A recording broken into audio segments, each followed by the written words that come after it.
जय हिंद दोस्तों, एक बार फिर से स्वागत है हमारे यूट्यूब चैनल में। तो दोस्तों, झारखंड पुलिस की नई वैकेंसी निकाली गई है और इस बार कुछ नए पोस्ट भी शामिल किया गया है। आप लोग जरा सा यहाँ पे ध्यान दीजिए, देख लीजिए। रेल धनबाद यानी कि रेल पुलिस की वैकेंसी यहाँ पे देखने को मिलेगा।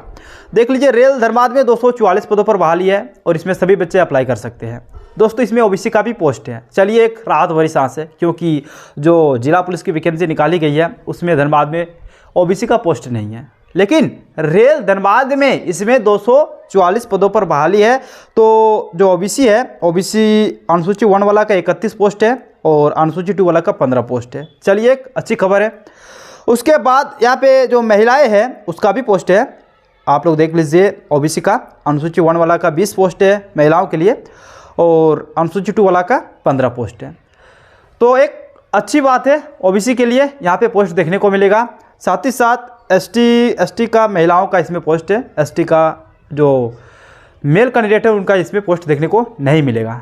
ठीक है दोस्तों, एससी का पोस्ट इसमें महिला और जो पुरुष है दोनों का 19 पदों पर बहाली होगी। चलिए, एक अच्छी बात है, इसमें आप लोगों का ओबीसी का देखने को मिलेगा और इसमें सभी बच्चे अप्लाई कर सकते हैं। ऐसे बात नहीं है कि अप्लाई नहीं कर सकते हो, सभी बच्चे इसमें अप्लाई कर सकते हैं। ठीक है, और आप लोग सुने ही होंगे, रेल पुलिस अगर रेलवे में कुछ होता है, किसी को पकड़ता है तो कहाँ भेजता है? रेल थाना ही ना। तो वहीं पे वैकेंसी निकाली गई है। ठीक है, तो देख लीजिए, जमशेदपुर में भी वैकेंसी निकाली गई है। रेल जमशेदपुर, यहाँ पे 254 पदों पर बहाली है। तो यहाँ पे जरा सा देख लेते हैं ओबीसी का कितना पोस्ट है, एससी का कितना पोस्ट है और एससी का कितना पोस्ट है। जरा सा ध्यान दीजिए।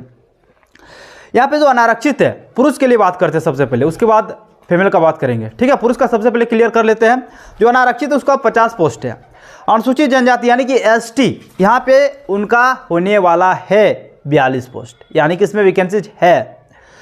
और यहाँ पे जो एससी कैटेगरी है उनका यहाँ पे पोस्ट देखने को नहीं मिलेगा। अब दोस्तों, जो ओबीसी है उसका भी यहाँ पे पोस्ट है, 6 पदों पर बहाली है। अनुसूची 1 वाला का, अनुसूची 2 का यहाँ पे 14 पोस्ट है। ठीक है, उसके बाद आर्थिक रूप से जो कमज़ोर वर्ग है वहाँ पे 17 पदों पर बहाली होगी। तो ये तो हो गया मेल कैंडिडेट। अब बात करते हैं थोड़ा सा फीमेल कैंडिडेट का। तो फीमेल कैंडिडेट का जरा से यहाँ पे गौर कीजिए। फीमेल कैंडिडेट का देखने को मिलेगा 52 पदों पर अनारक्षित का है, 35 पदों पर अनुसूचित जनजाति का है। आपका यहाँ पे अनुसूचित जाति का भी यहाँ पे पोस्ट देखने को मिलेगा फीमेल कैंडिडेट का, 6 पदों पर बहाली है। और जो ओबीसी है अनुसूची 1 वाला का 15 पदों पर बहाली है। आपका जो अनुसूची 2 वाला पिछला वर्ग है उसका 12 पदों पर बहाली है। साथ ही साथ आर्थिक रूप से कमजोर वर्ग का 8 पदों पर बहाली है। ठीक है, तो रेल पुलिस अंतर्गत वैकेंसी निकाली गई है और इसको आप लोग अप्लाई कर सकते हो। सभी बच्चे अप्लाई कर सकते हैं। जिस डिस्ट्रिक्ट में वैकेंसी कम है वो सारे बच्चे यहाँ पे अप्लाई कर सकते हैं। ठीक है, और इसमें जो आपका कटअप बनेगा दोस्तों, बाकी जो जिला लेवल की जो वैकेंसी है उससे थोड़ा सा आप लोग का इसमें हाई कटअप बनेगा। ठीक है, थोड़ा सा हाई बनेगा। और बाकी ये वैकेंसी रद्द भी हो सकती है, क्योंकि एज लिमिट में छूट नहीं है। आपका जो दोस्तों वैकेंसी निकाला गया है उसमें अधिकांश भाग में यानी कि 65% महिलाओं का सीट है। ओनली 35% जो पोस्ट है वो मेल कैंडिडेट का है, बाकी फीमेल कैंडिडेट का इसमें पोस्ट देखने को मिल रही है। ठीक है, तो इसी कारण से कहा जा रहा है कि ये जो वैकेंसी है वो रद्द भी हो सकता है और इसका जो मामला है वो हाईकोर्ट में फंस सकता है, जिस प्रकार से अभी उत्पाद सिपाही का चल रहा है। उत्पाद सिपाही का दोस्तों आप लोग देख ही रहे हो, सितंबर में एक बार कोर्ट केस का सुनवाई हुआ, उसमें भी क्लियर नहीं हुआ। उसमें भी एक नया डेट दे दिया गया। सितंबर हुआ, अक्टूबर गया, अक्टूबर से डायरेक्ट आपका दिसंबर गया, दिसंबर से डायरेक्ट अभी कितना है, अभी आपका जो फैसला है वो कब होगा? 24 जनवरी को होगा।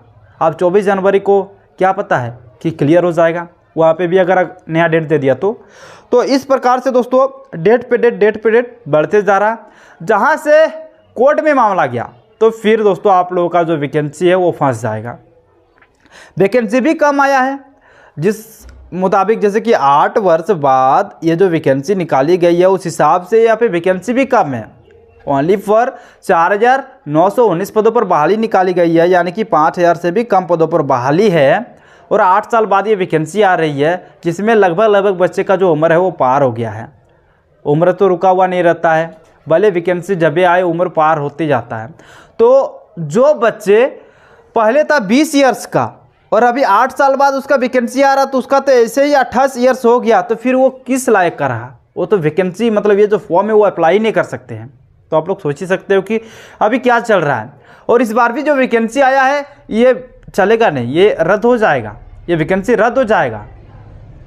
क्यों रद्द होगा? क्योंकि एज लिमिट में यहाँ पे छूट देखने को नहीं मिला है। एज लिमिट भी बिल्कुल वैसे ही है, एज लिमिट में छूट नहीं है।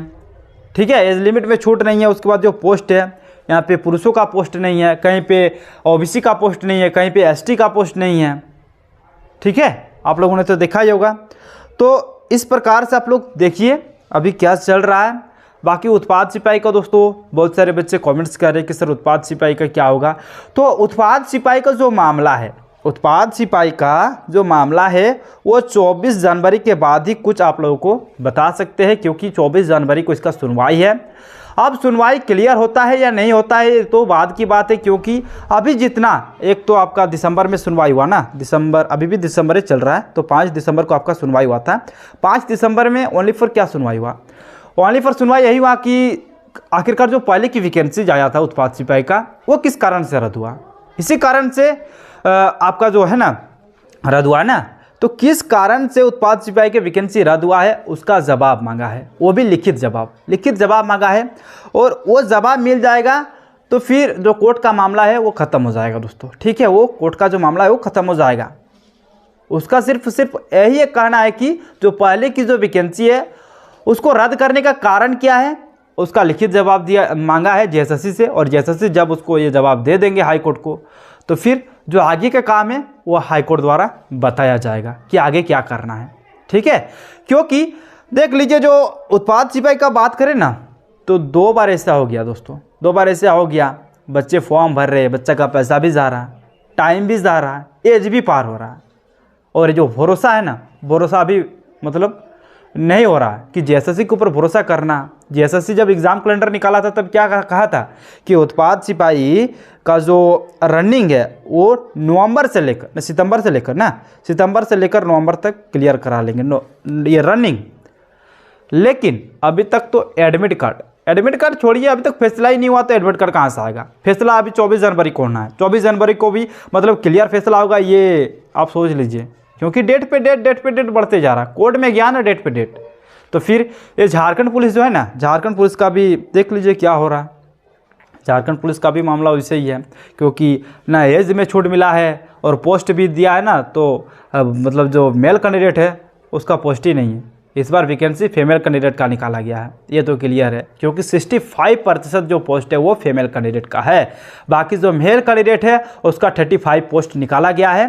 तो दोस्तों जहाँ पे पोस्ट नहीं है, ठीक है, जहाँ पे पोस्ट नहीं है वो सारे बच्चे ये सब में अप्लाई कर सकते हैं। जैसे कि मैंने बताया, रेल जमशेदपुर और रेल धनबाद में फॉर्म को अप्लाई कीजिए आप लोग। यहाँ पे वैकेंसीज है और पिछड़ा वर्ग का भी है, अत्यंत पिछड़ा वर्ग का भी है। सारे पदों पर वैकेंसीज यहाँ पे देखने को मिलेगा, तो आप लोग इसको अप्लाई कीजिए। ठीक है, तो थैंक यू। अगर आप लोग अभी तक हमारे यूट्यूब चैनल पर नहीं तो वीडियो को लाइक और चैनल को सब्सक्राइब जरूर कर लीजिएगा। साथ ही साथ नीचे डिस्क्रिप्शन पे मिलेगा मेरा टेलीग्राम चैनल का लिंक, तो उसको आप लोग फटाफट से ज्वाइन कर ले। और दोस्तों अपने सभी दोस्तों को शेयर कीजिए वीडियो। ठीक है, तो थैंक यू, मिलता है नेक्स्ट वीडियो में।